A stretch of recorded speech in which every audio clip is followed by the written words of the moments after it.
Sometimes, relationships come to an end. For the best part of 4 years, a very modern England cricket team has been in bed with 3 men, Stokes-Brendon McCullum and Ben Stokes. Stokes has been the frontman, the inspirational leader, with McCullum initially there to rein in his wilder impulses. In the beginning, Stokes was the Lunatic-in-Chief, charging down the wicket to show his men there was nothing to fear, to commit fully to their aggressive philosophy. But in a recent defeat, that approach was abandoned. The consequence-free cricket they played for so long was replaced with talk of fight and a dressing room with no place for weak men. They still lost, but they did so in a manner more palatable to the masses, hinting at a different future. Stokes himself pivoted to diplomacy in the aftermath, speaking of taking lessons forward to build a more consistent team. This pivot makes him the most likely to remain in post, still seen as a leader, even if his original manifesto has worn thin. There is a certain sadness in that, however sensible. Stokes took the job vowing to stick to his principles. Love it or hate it, his regime has been different. The pendulum after this defeat is now swinging back. Expect less golf and more skinfold tests, fewer beers and more forward defensive shots. It sounds dull. To see Stokes remain would be to see a man still in charge of England, but perhaps no longer in charge of his team.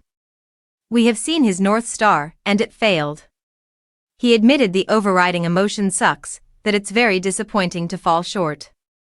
It would be in keeping with his character to offer his resignation if this continues, despite saying he hasn't lost his appetite. But a look around the changing room at the lack of clear alternatives might hasten the cricket board to ask him to reconsider. Who else is there? The options are thin, which is rarely a good reason to persist but often the reality.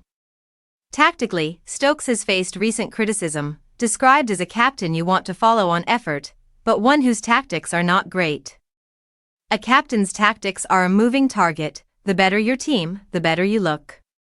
Stokes has been on a losing trajectory, with bowlers performing poorly and plans looking haphazard.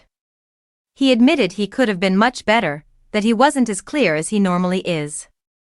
The blinding light of that initial aggressive era has faded, along with some of the more creative, wacky plans. His greatest tactical act may remain a bold declaration years ago.